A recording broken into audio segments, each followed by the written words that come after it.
Real quick message from Maki before the video starts to say don't forget to like the video and to subscribe to the channel. I really appreciate it. Enjoy the video. Thank you guys. What's up, dude? It's Crypto Anime. Today I'm going to be doing the top 25 anime characters for my personal opinion and of all time. I'm going to try to keep the reasoning for each character down to like a minute or so because editing is going to be a nightmare. So we're going to start it off with number 25, Freed from Fairy Tail. He shows up around like episode 40 in the series, I want to say. He's got a very honorable personality.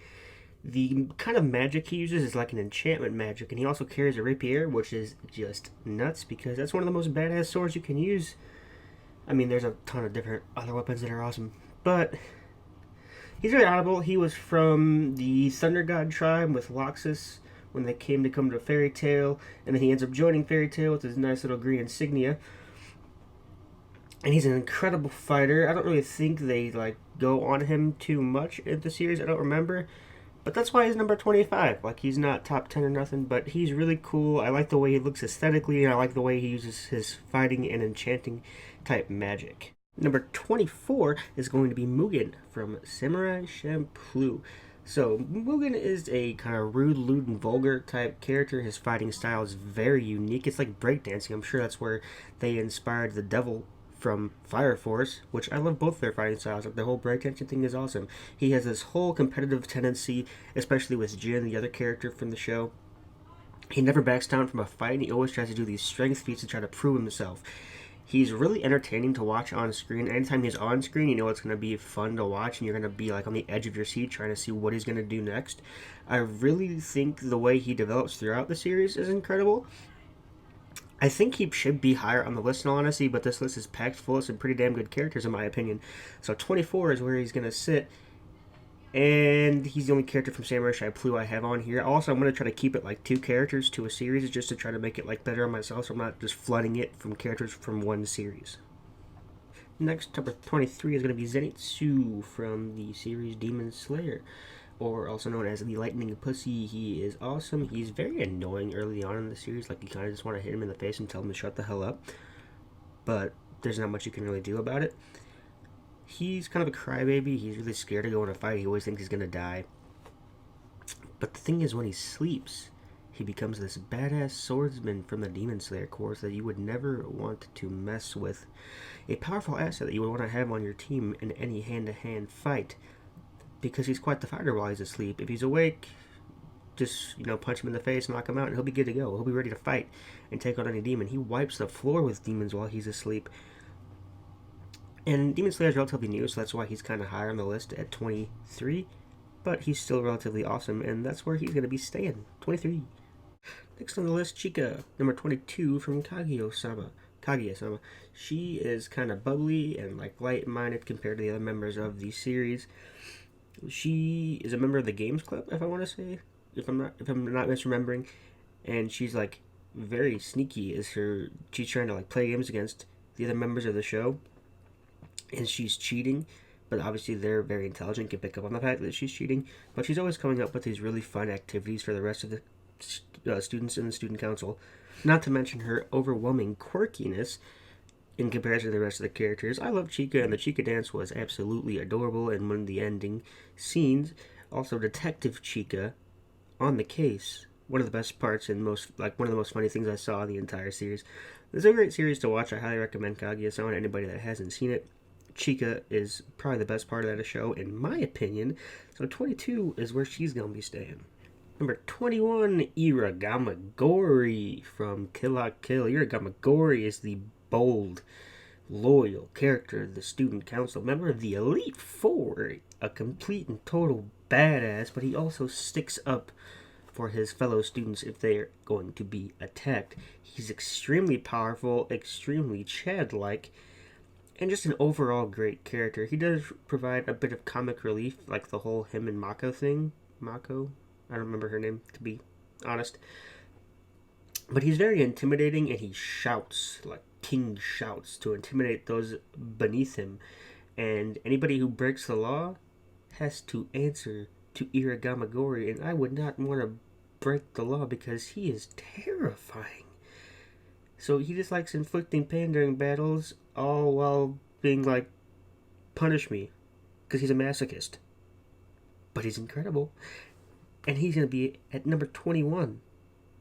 20 is going to be spicy, but it is Shiro from No Game No Life, the extreme genius with like supernatural intelligence. She can do calculations in games that shouldn't even be possible. Like, she's a genius. Isaac Newton level genius. Like, she's incredible. While being a genius, she is kind of like not apt to reading human emotion very well, but that's okay. I mean, it's whatever. But she beats anybody that she ever played in chess. That's how she got into the whole other world, the whole isekai type deal you got going on there. She is kind of like jealous with the whole brother thing, which, yeah, it's weird. But it's like a whole complex, and it makes her character all the more fun to watch. Obviously, her and her brother are a good team, and they have to be together to do anything, but I'm just putting Shiro on here because I do like Shiro more than Sora. Number 19 is going to be Lovick from the series Akame ga Kill. Everybody in this show, well, not everybody, the members of Night Raid have these things called taiju. They're like these secret weapons that are used for fighting and all have these very unique abilities. His is like a wire. I'm not sure exactly what the name of it was called. I don't remember. But he can like set traps and use it for scouting to like if somebody trips over one, he can pick it up and relay it to the rest of the squad. He's got a very fun personality. He's really easygoing. He's also kind of like pervy. But he's also very loyal to Night Raid, and he refuses to betray them. So, Lovick, he's an overall really fun character to watch. I like him a lot more than the other characters in Night Raid. They just seem kind of like quirky. I mean, everybody's quirky in the show. But he was the most fun to watch for me. Maybe I just have a thing for green-haired characters. It could be a thing. I mean, him and Freed both have green hair, and they're both in the top 25. But I mean, hey. At number 18, we have Kamina from Tengatoppa Good and Loggins. He's awesome. He drives the series entirely. Like, I'm not going to get into some spoilery stuff, but he's the focal point of the entire series, no matter which way you look at it. The relationship between him and Simone is incredible. The way he gets everybody going, and the way his fighting, his spirit, the way he's never going to be defeated. He's always looking to take down the next guy in the battle. Like him and Viral, those fights were awesome to watch. Anytime Kamen is on screen, you know you're going to be entertained and you're not going to be let down. If you've never watched Garo and Loggins, it's a little bit older, but it's a great series to watch, especially if you like the whole mech thing. And Kamino will make you laugh almost every single time he's on the screen, which is why he's sitting at number 18 comfortably. Next at number 17, we got Spike Spiegel from Cowboy Bebop. He's a very like nonchalant character. Got the whole like mindset of whatever happens, happens, man. Especially towards the end of the series, you get to see that in full, and it's incredible. Cowboy Bebop is one of the most fundamental shows I've seen that got me into watching anime. Like it got me started into watching it. Not to mention like Dragon Ball and all those other series. But Spike Spiegel, he follows like Bruce Lee's kind of fighting with the whole high kicks and everything. He's a bounty hunter. He's a badass. Anybody could look up to Spike Spiegel. He's real fun to watch. I know I say that a lot about all these characters, but he is really fun to watch and talk, and like the whole sleight of hand thing and him getting it out of any situation that he's put in.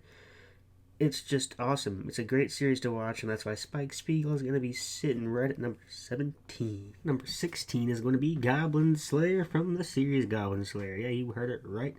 I'm quite partial to this show. I like it very much, and Goblin Slayer is the best part of the series. A lot of the characters in the show are good. Don't get me wrong, but Goblin Slayer, he's strategic. He's very methodical. Everything he does in the show makes me want to watch more of the show. He's the focal point of hating everything that's happening in the series. Goblin's trying to take over and everything.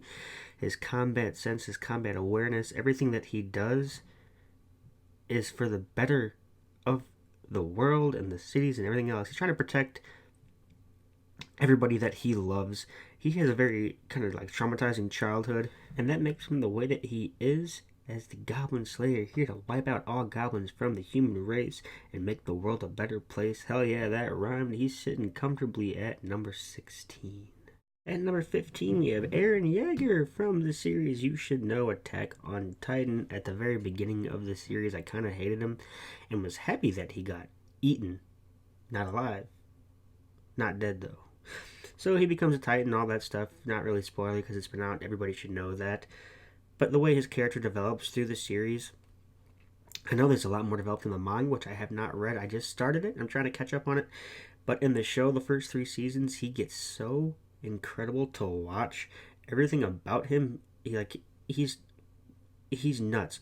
Like, he became such a better character than he was in the beginning, and he's so much more entertaining to watch now than I ever thought he would have been. And that's why he's so high up on the list. Like, he wouldn't even have made top 50, but as the series progresses, he just gets so much better to watch, and I enjoy watching him so much more.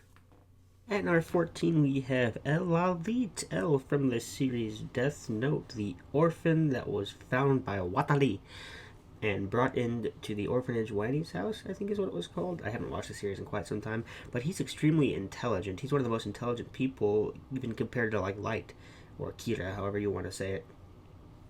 He's very quirky, like he prefers crouching rather than sitting. He eats sweet foods like a madman, talks with his mouth full a lot. Doesn't really communicate all that well with other characters of the show. He bites his fingernails, but he's also an incredible fighter. He's incredible with using deductive reasoning, and he is the main, I guess, antagonist of the series, or protagonist. I'm not positive how that works, in all honesty, with this show. But he's awesome. He's quirky. He's a great fighter. I love seeing him figure things out as a detective, and that's why he's sitting at 14. At number 13, we have Bond from the 7 Deadly Sins. There's a list of reasons that I plan on explaining very quickly. Between his whole quirkiness with Meliodas and like their weird relationship they have going on, I love watching that. His whole backstory with Elaine and the Forest was incredible. How he became to be immortal and how he's still trying to get Elaine back. It's fantastic. The fact that nobody can come between him and Elaine, like even Jericho, nah, dude, he's all about Elaine. His fighting style is also sweet. Like the fact that he can absorb power and like reflect it back, not like Meliodas is his full counter or anything like that, but he's like a true fight for Meliodas. Especially in that tournament when they're fighting, like they're both going all out and he holds his own. That's why he's so high on this list. He's fantastic as a character, he's got a fantastic backstory, and he's always entertaining to watch. I would love to just read about him for days, and I would. That's why I love him so much. He's sitting at number 13 comfortably. Number 12, we have Makishima from Psycho-Pass, the most badass villain almost ever. I love him. He is in the right, but the things he does to prove he's in the right are wrong, if that makes sense. If you haven't seen Psycho-Pass, there's this thing called the Sybil system that watches out for latent criminals, and if you have a certain percentage to the point, you'll get arrested or you'll get killed. It just depends on what your percentage is, but his can't be read.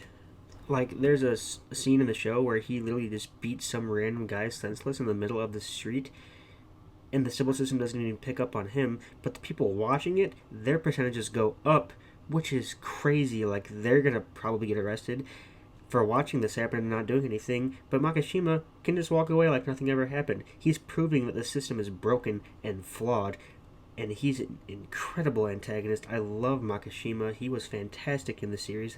That's why he's sitting at number 12. Number 11, we have Frankenstein from Soul Eater. I love Frankenstein. He's awesome. He's crazy. He's a mad scientist. He experimented on himself as a kid. His soul, like his giant soul that he has, even has like the trademark neck bolt in it, and it's awesome. It's fantastic.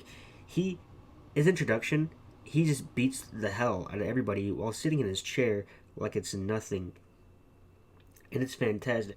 He also has this thing called wavelength control, which allows him to have a very flexible soul, which he can control it, enabling to like a very different set of abilities and skills that he can do. He also can wield scythes, lamps.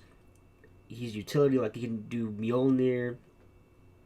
He can use the lightning rope from Mjolnir, which is pretty awesome. A lot of the combat scenes are fantastic with him in it. Like, all the combat's incredible. That's why Stein's so high up. I love watching him fight, and I love his quirkiness. It's just funny, and he's a fun character overall. Out of the top 10, we have Garo from One Punch Man, the Beast. So, he's basically trying to find the strongest guy in the Hero Association and take him down because he can. It's just possible. He literally kicks the crap out of everybody in the show, especially when he gets beaten to a pulp. And then he's left in this barn with this kid that he's got like a thing going on with that has a hero book with all their abilities and skills, which he uses to his advantage. He's very intelligent. He's a very good fighter. He was under Bang, I want to say his name was, and then he left. I'm pretty sure he could probably take Bang out, in my opinion. But watching him beat the crap out of all those Class A heroes was fantastic. I loved watching it. Like, I like the heroes, don't get me wrong, but watching Garo take them on while he's dying, it's nuts. He's incredible. He's fantastic. I can't wait to see him and Saitama fight if they ever do. I'm sure they will, but I can't wait. That's why he's starting off the top 10 strong, because he's phenomenal. Watch One Punch Man just for Garo. Number 9, we have Killua from Hunter x Hunter. Killua, I haven't finished Hunter x Hunter, so don't hate on me that much, but he's going to be this high because he's phenomenal. I loved watching him in the whole prison scene where, like, this guy is said to be, like, one of the most insane serial killers in the world. And Killua literally rips his freaking heart out of his body and hands it to him, man. Like, he's a kid. You wouldn't expect this. And also watching him fight the leader of the Hunter x Hunter test with Gon was also incredible. Like, him using his whole body double thing, and it's like I forgot what it's called. It's like he clones himself, but now he's just moving very fast to try to give like a sense of deception. He's he's born of an assassin's family. He wants to escape assassins. He wants to make friends, and he makes a friend with Gon, and then all this bad stuff happens. I'm not going to get into a lot of it, but Killua is phenomenal. My favorite character of the entire series. That's why he's sitting at number 9. Number 8, we have Levi from Attack on Titan. I love Levi. He's phenomenal. He's really funny to watch. The whole scene with him and Eren and the jury, where he says he's taking control for Eren. I think it's season 1 still. And just beats the crap out of him, proving that he's not going to turn into a Titan, like under that stress. Watching him fight is a whole other story. He's a freaking Beyblade, man. Like, he spins through everything, cutting up whatever the hell's in his path. He's phenomenal. Watching the whole thing with him and Kenny is nuts. I'm not going to get into it because that's kind of spoilery. I'm going to say Kenny. It's a name, whatever. Figure it out. Watch season 3. You'll love it. But watching his character develop through the series is phenomenal. I love Levi. He's definitely my favorite character from the series. I know Erwin's also pretty badass, but Levi and Eren are preferred to me over Erwin. Sorry, that's just how it is. But he's sitting comfortably at number 8. It's going to seem high, but Senku is definitely number 7 for me. I'm very partial to Dr. Stone. I know it's a new series, but I love everything about his character. The fact that he's this genius. I know I have a lot of very smart people on this list. They're all intelligent. Just wait till you see number 1. But Senku can figure his way out of any situation that he's given. He's probably one of the most intelligent characters on this entire anime list. And the way he's literally going about rebuilding society is nuts. The way he can just figure things out and make them work like it's absolutely nothing. Like, if anybody else tried to do it, they'd probably blow themselves up or die trying. And he can do it like it's nothing. I know it's fiction. I get that. But I would love to have Dr. Stone as a friend and as a teacher, because the guy's incredible. He makes me want to learn about science, which is really hard to do. And I want to learn more about it just watching him explain it and watching him experiment. Senku, easily top 10. Let's go, number 7. Number 6, we have Saitama from the series One Punch Man. Obviously, not top 5, just outside of it. Saitama is awesome. I love watching him. The fact that he can take anything out in one punch I think it's hilarious. A lot of the tropes in the show are hilarious. But watching him get pissed off that it only takes one punch is even better. And I like the little tiny things, like in season 1 especially, that happen with him, make the series even more fun to watch. Saitama should be a Class S hero, but he's a hero just for fun. Like, he did 100 push-ups, sit-ups, squats, and like a 10-kilometer run every day just because he wanted to be the strongest hero, and that's where it got him. He's really derpy and like quirky, and I love that about him. I think he really makes the series as well as Garo, so they're both in the top 25. But watching Saitama fight like all these huge guys and you're like, oh, dude, there's no way he can take him out one punch, boom, one punch, and they're done. It's fantastic. You never think it would work, but it does. That's why he's sitting at number 6. Number 5, we have Reagan starting out the top 5 strong. Reagan from Mob Psycho 100. I absolutely adore him. The fact that he's a con artist and plays off to be this psychic is hilarious. His whole relationship with Mob and making Mob into a better person, like getting him out of his shell, is even better. The fact that he yells self-defense because he doesn't want to get sued before getting into a fight is hilarious. Like self-defense rush and self-defense punch. I love it. Reagan is just, he's a character, man. Like, I could watch Reagan all day and never be disappointed. When he's on the screen, you're going to laugh. It's guaranteed. There's a lot of sad moments with, like, him and Mob. But overall, Reagan is easily top 5 in my opinion. I could laugh at him for days on end. And his character progression just makes it all the better. That's why he's definitely sitting at top 5. Number 4, we have Rowan Mustang from Full Metal Alchemist, or Full Metal Alchemist Brotherhood, if you listen to Rant Cafe, which you should because they're incredible. So, Rowan Mustang uses flame alchemy and the transmutation circle on his hands to take down any foe, especially, like, his status is, like, particularly known from the Ishval Civil War, where he made his name the Flame Alchemist. He's incredible. Like, he's a flirt, which is funny as hell. He's a great character. Definitely my favorite character in all of Full Metal Alchemist. It's funny that the fact that, like, whenever it's raining, he can't do anything because the humidity in the air makes it impossible for his gloves to produce sparks, which is really funny. But he's not entirely useless because he's a very good combatant, and I would love to have him as, like, a best friend. And he's also just a great character to watch. He progresses the story with Edward and Alphonse and is taking a comfy spot at number 4 where he belongs in the top 5. 3, oh my god, number 3, Soma Yukihara from Food Wars. Soma is incredible. If you haven't watched Food Wars, definitely watch it. He's awesome. Him and his dad, both the battles they have, he knows he's going to lose probably, but he keeps fighting no matter what. The way he can take all these recipes and come out on top almost in almost every battle that he's in is incredible. And the fact that when he gets to the school as a transfer student, he makes everybody hate him by saying he's going to be number 1. Like, nah, no big deal. I'll be number 1. Thanks for having me. It's hilarious. And his persistence as a chef, like, I never thought I would get into a cooking battle more than I would, like, a shonen ninja battle. But this series makes you do it, and so was the focal point of the show, making you be like, wow, food's awesome. And the way he builds up the characters around him also makes him a top contender for the top 5, which is why he's sitting at number 3. Number 2, Big Daddy Sunshine himself, Eskin of the 7 Deadly Sins. This man defies all logic. When he's introduced, he's this tidy little bar owner that you would never think is a part of the 7 Deadly Sins. And then he uses his transformation to beat the hell out of anybody. His one transformation is phenomenal. Any fight scene with Escanor, you know it's going to be hilarious because of all the puns he uses. Like, how do you like attack of be a god? Not but an itch. Like, he's phenomenal. I love Escanor. He's an incredible fighter, especially with his sacred treasure, the Divine Axe. He's depicted as like this weakling in the beginning, and then he becomes the most powerful guy in the show, in my opinion.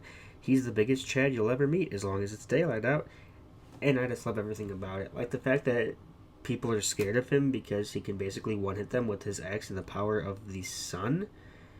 It's hilarious. Number 2, easily, if not close to number 1. But not number 1, because number 1 is Okabe Rintaro, or Hyoin Kiyoma from Steins Gate, my favorite anime series of all time, my favorite character of all time.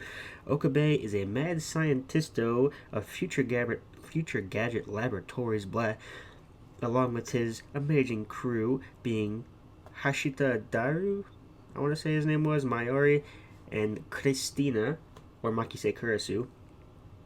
And he leads them on the path to time travel via cell phones. The way he progresses as a character, like helping people out, but all in all getting like everything back to normal at the end of the show, and like his whole relationship with Makise, Oh my god, the show is so good. You need to watch it. That's why he's sitting at number one, because he literally can't be beat. I could watch this series over and over and find something new every time I watch it.